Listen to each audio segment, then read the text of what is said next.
You know what's crazy? When people ask me about my canceled wedding, they expect some sob story about how heartbroken I am. Like I'm supposed to be devastated that my 3-year relationship imploded 26 days after getting engaged. But here's what nobody wants to hear. Sometimes the person you're supposed to marry isn't who you thought they were. And sometimes you realize you need more than what they're offering before it's too late. I'm Jennifer. I'm 26. And yeah, I called off my engagement to Jace. Not because I'm some commitment phobe or because I got cold feet about the wedding planning. I called it off because I finally saw him for who he really was. Controlling, paranoid, and completely incapable of trusting me even when I was trying to figure out my own feelings. Let me back up. Jace and I had been together for 3 years when he finally proposed. We'd talked about marriage forever. But he wanted to wait until we were both established in our careers. I work in client relations at a consulting firm, and he does something with financial analysis. The kind of job that sounds impressive at dinner parties but puts everyone to sleep when you try to explain it. His parents own some tech companies, so he's never really had to worry about money the way normal people do. Not that he flaunts it, but you can tell the confidence, the way he assumes everything will work out. The casual mentions of family trips to places I've never even dreamed of visiting. When he proposed, it was everything I'd imagined. Expensive ring, romantic dinner overlooking the river downtown, me crying happy tears while he got down on one knee. I said yes because of course I did. We'd been building toward this moment for years. But the morning after, I woke up feeling weird. Not regret exactly, but this strange hollowness, like I'd just signed a contract I hadn't fully read. I was up before him, which never happens. Usually he's the early riser, already making coffee and checking his phone before I even open my eyes. But that morning, I was in the kitchen by 8:30, pouring myself a glass of wine because my brain wouldn't shut up. All these thoughts kept racing through my head about whether I was ready, whether this was what I actually wanted, whether I was just going through the motions because it's what everyone expected. When Jace found me with the wine, he got that concerned look he does, eyebrows slightly raised, head tilted like he's studying me. What's going on? Are you okay? I'm fine, I said, because what else was I supposed to say? That I was having second thoughts about the biggest decision of my life. Just thinking about some things. What kind of things? Are you worried about the proposal? I thought you were happy. And there it was, that assumption that everything should be simple and straightforward, just because he'd made his grand gesture. Like my feelings were supposed to fall neatly into place just because he'd finally decided he was ready. No. I'm excited about it. Why would you think otherwise? I'm just thinking about my career and our future and how everything's going to look. He grabbed the wine glass from my hand and set it on the counter, then took my hands and led me to the couch. The whole thing felt so patronizing, like he was managing me instead of talking to me. What's on your mind? I can tell something's bothering you. You're not even laughing like you usually do. I forced a smile and squeezed his hands. Everything's fine. I have nothing to worry about. I'm just thinking about our future. That's all. Are you worried about it? Do you think we're going to have problems or something? God, get out of your head. No. Why are you thinking negative? I'm just processing us. That's it. I'm glad you proposed. I've been waiting for it. He seemed satisfied with that answer, so I asked if he wanted breakfast. While I was in the kitchen scrambling eggs and burning bacon because I couldn't focus, I kept thinking about Nathan, my ex from college who'd been liking all my Facebook posts lately and texting me random memories about our time together. Just friendly stuff. Nothing inappropriate. But it made me remember what it felt like to be with someone who wasn't so predictable.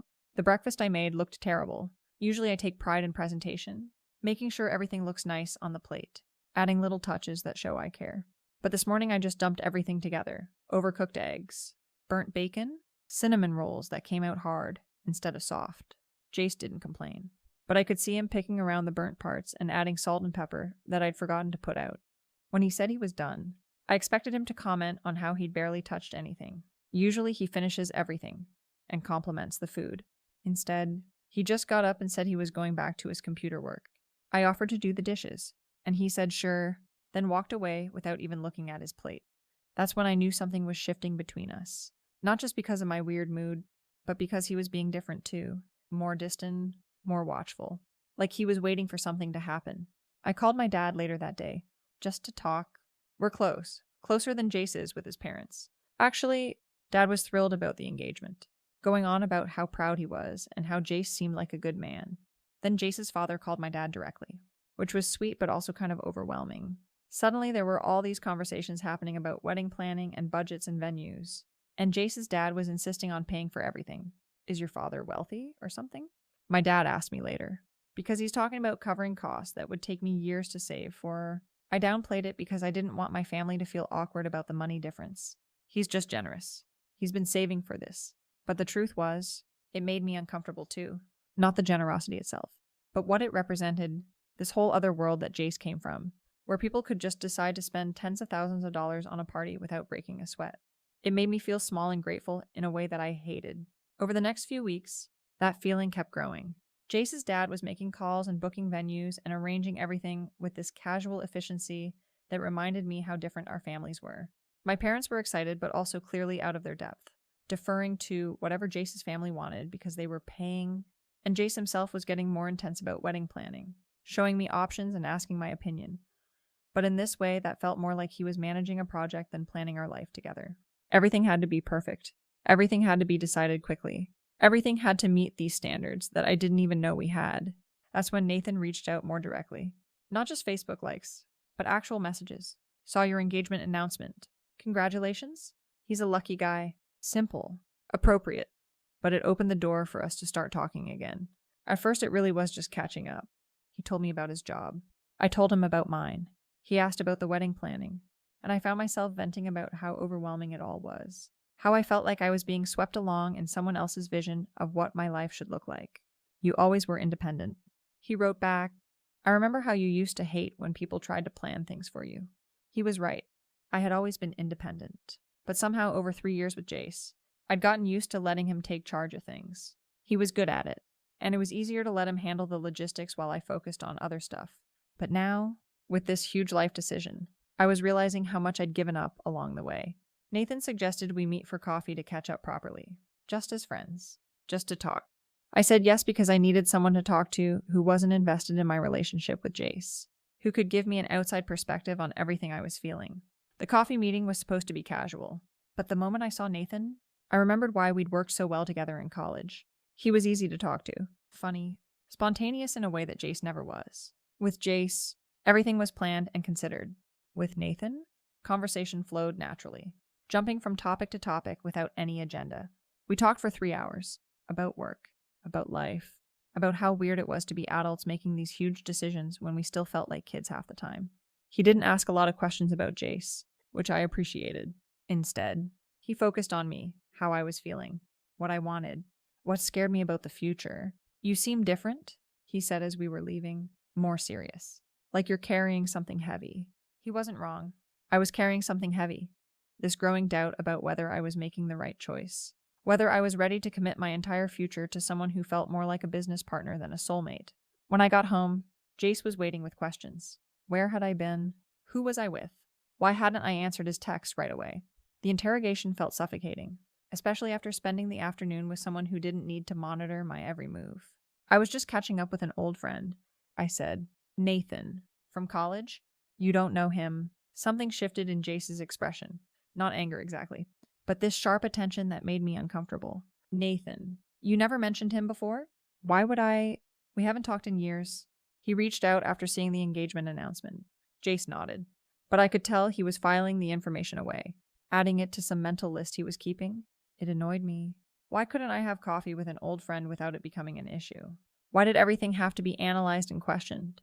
That night, Jace was different in bed, more possessive, more intense. Like he was trying to claim me or prove something. It should have been romantic, but it felt desperate instead. Like he sensed something shifting and was trying to hold on tighter. Afterward, while he was sleeping, I lay awake thinking about the conversation with Nathan. How easy it had been. How natural. How I hadn't had to explain myself or justify my feelings or worry about saying the wrong thing. With Jace, even our most intimate moments felt like they were being evaluated somehow. Like he was always measuring whether I was being the girlfriend he expected me to be. The next few days were tense. Jace kept asking casual questions about my day, my plans, who I was talking to. When I mentioned grabbing lunch with coworkers, he wanted to know which coworkers. When I said I was going shopping, he asked what stores. It wasn't controlling exactly, but it was exhausting, like I was being monitored instead of trusted. Meanwhile, Nathan and I were texting more regularly. Nothing inappropriate, just funny observations about work. Memories from college, random thoughts throughout the day. It was the kind of easy communication I'd forgotten was possible. With Jace, every conversation felt loaded with subtext and expectations. With Nathan, I could just be myself without worrying about how it would be received. When Nathan suggested meeting again, I said yes immediately. This time we met at a wine bar downtown, somewhere dimmer and more intimate than the coffee shop. We ordered a bottle and settled into a corner booth, and the conversation picked up exactly where it had left off. But this time, there was an undercurrent of something else. The way he looked at me when I laughed, the way he leaned closer when I talked, the way his hand brushed mine when he reached for his glass. I should have left then. Should have recognized where things were heading and put a stop to it. Instead, I stayed because it felt good to be looked at like that.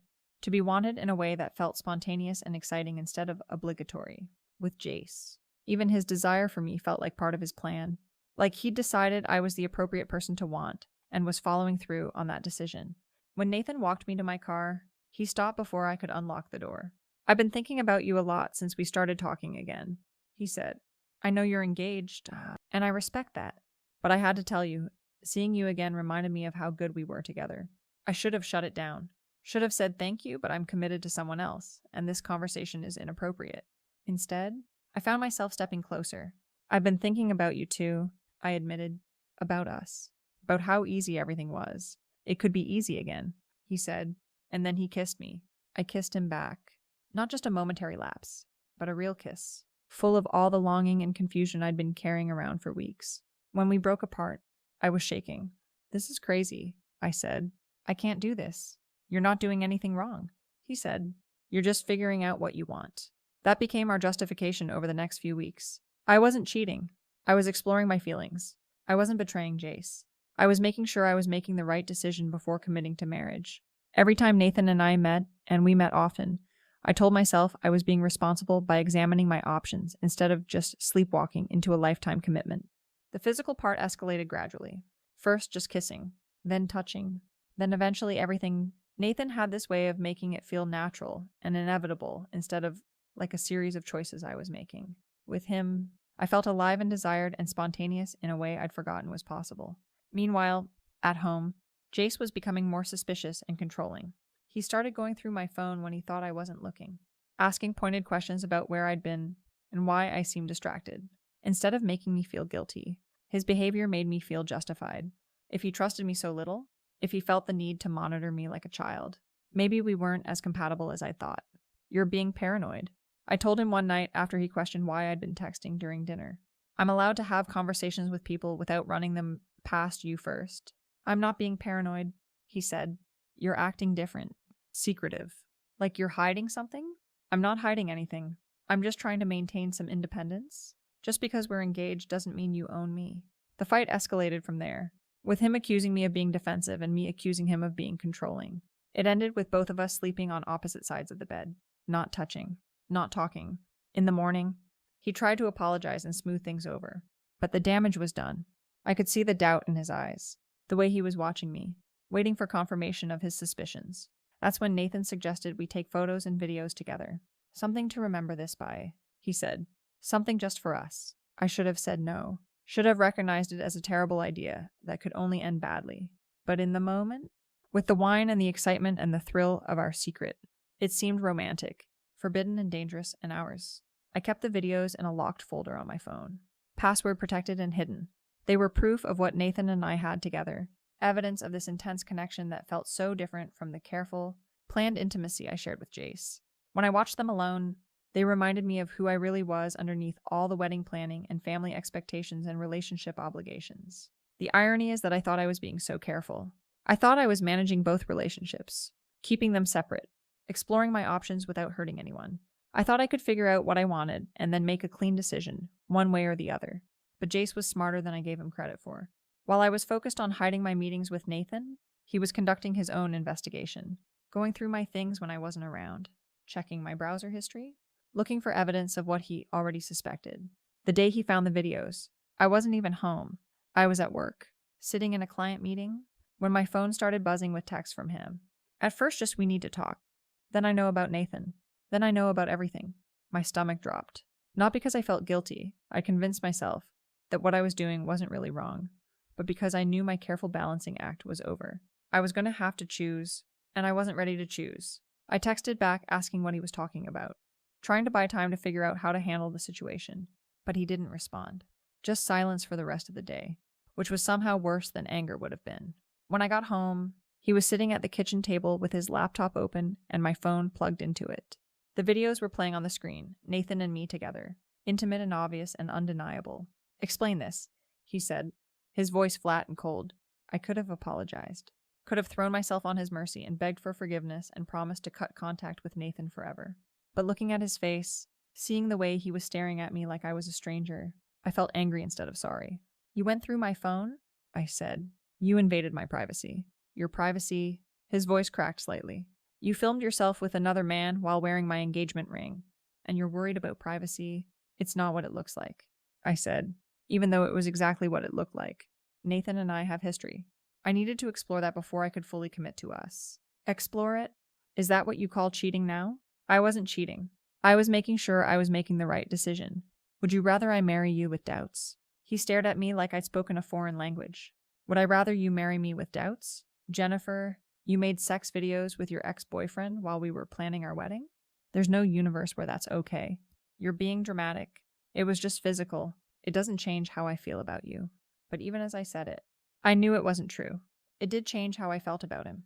Being with Nathan had reminded me of what passion felt like. What it was like to be with someone who wanted me for me instead of because I fit into his life plan.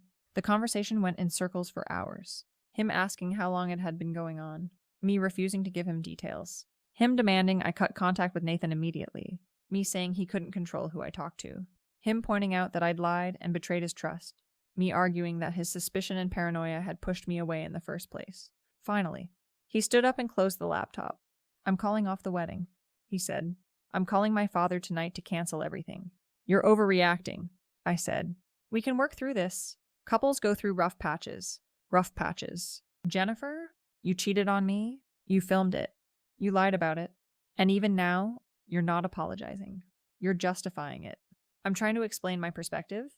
If you cared about understanding me instead of just being right, maybe we wouldn't be in this situation." He looked at me for a long moment, and I could see something dying in his eyes. Not just love, but hope. The belief that we could fix this, that I would eventually see what I'd done and feel sorry for it. "I'm staying at a hotel tonight," he said. "I'll come by tomorrow to get my things." After he left, I called Nathan. I needed someone to remind me that I wasn't crazy, that my feelings were valid, that I had every right to question a relationship that felt more like a business arrangement than a romance. He found out, I said when Nathan answered. "Shit." "What did you tell him?" "The truth. That we have something real, something worth exploring." There was a pause. "Jennifer, what exactly did you tell him?" "That I needed to be sure about my feelings before I got married. That what we have isn't just physical." Another pause. Longer this time. "Look, what we have is great. But, I mean, this was never about leaving him for me, right? This was just about having some fun before you settled down." The words hit me like a slap. "What do you mean?" "I mean, you're engaged. You have this whole life planned out with this guy. I'm not looking to be anyone's boyfriend right now. I thought you understood that." I hung up on him, sat in my empty apartment, staring at the engagement ring that suddenly felt like a weight on my finger, realizing that I destroyed my relationship with Jace for someone who saw me as a temporary distraction. The next morning, Jace came by to collect his things. I tried to talk to him, to explain that I'd made a mistake, that Nathan didn't mean anything, that we could start over. "It's not about Nathan," he said, folding his clothes methodically. "It's about you, about who you are when things get difficult, about the fact that instead of talking to me about your doubts, you went behind my back, about the fact that even now, you think the problem is that I found out, not that you did it." "I made a mistake," I said. "People make mistakes. This wasn't a mistake. Jennifer, this was a choice, a series of choices, and you made them all without considering how they would affect me." He was right, but I was too angry to admit it. Angry at him for being so rigid and unforgiving. Angry at Nathan for misleading me about his intentions. Angry at myself for mishandling everything so badly. "Fine," I said. "If you want to throw away 3 years over this, that's your choice. I'm not throwing anything away. You already did that." After he left, I had to call my parents and tell them the wedding was off. Had to explain to my father that his conversations with Jace's father about venues and catering and flowers were all pointless now. Had to watch my mother's face fall as she realized her dreams of planning her daughter's perfect wedding were disappearing. "What happened?" my father asked. "Did you two have a fight?" I gave them a sanitized version, that we'd grown apart, that the pressure of wedding planning had revealed some incompatibilities. that we decided it was better to end things now than to make a mistake we'd both regret. But my brother Junior wasn't satisfied with vague explanations. He called Jace directly, demanding details, and Jace, apparently, told him everything. The phone call from Junior was brutal. "Are you out of your mind?" he screamed. "Do you have any idea what you've done? This guy was perfect for you. His family was paying for everything, and you cheated on him. It's more complicated than that." I said, "No, it's not complicated. You screwed around on a good man and got caught. And now you're trying to make it sound like it's his fault for not understanding you. You don't know what you're talking about. I know that Dad is humiliated. I know that Mom is heartbroken. I know that you had something good and you destroyed it because you're selfish and stupid." The conversation ended with him challenging Jace to meet him somewhere so they could settle this like men, as if beating up my ex-fiancé would somehow restore the family honor I'd damaged. Jace wisely declined the invitation. Over the following weeks, I kept expecting him to reach out, to miss me enough to want to try again, to realize that what we'd had was worth fighting for, despite my mistakes. But he didn't call, didn't text, didn't respond to the messages I sent him. Through mutual friends, I heard that he was doing well, focusing on work, spending time with his family, moving on with his life like our 3 years together had been a minor detour rather than a major relationship. It stung, not just that he was okay without me, but that he seemed better without me, like I'd been holding him back somehow, dragging him down with my doubts and complications and need for drama. Nathan, meanwhile, had disappeared entirely. No more texts, no more Facebook likes, no acknowledgement that we'd ever had anything together. I'd risked everything for someone who treated me like a temporary entertainment, and now I had nothing to show for it except a broken engagement and a family that barely spoke to me. 8 months later, I ran into Jace at a restaurant downtown. He was with someone new, a woman I didn't recognize, someone who seemed comfortable and confident in a way that I envied. They were laughing about something, leaning into each other with the easy intimacy of people who genuinely enjoy each other's company. He saw me watching and nodded politely, the way you'd acknowledge any acquaintance you weren't particularly interested in talking to. No anger, no hurt, no lingering emotion at all. Just indifference? That's when it hit me. Not that I'd made a mistake, but that I'd lost something irreplaceable. Not just Jace, but the version of myself that had been worthy of someone like him. The woman who'd been loved and cherished and chosen, who'd had a future full of possibilities stretching out in front of her. Now I'm 27, single, and starting over. My parents still bring up the canceled wedding sometimes, usually when they're trying to make a point about thinking before acting or considering consequences. My brother has forgiven me, but still shakes his head when Jace's name comes up. Like he can't believe I was stupid enough to let him go. And me, I tell people that we weren't compatible, that we wanted different things, that it's better we figured it out before we made it legal. I don't mention Nathan or the cheating or the videos. I don't talk about how I sabotaged the best relationship I'd ever had because I was bored and restless and convinced I deserved more excitement. Because the truth is, I still don't think I was entirely wrong. Jace was controlling and suspicious, and maybe if he'd trusted me more, if he'd been less rigid about what our relationship should look like, things would have turned out differently. Maybe if he'd been willing to work through our problems instead of just walking away, we could have come out stronger. But late at night, when I'm alone in my apartment scrolling through social media and seeing updates about his new life, I wonder what would have happened if I'd made different choices. If I'd talked to him about my doubts instead of acting on them.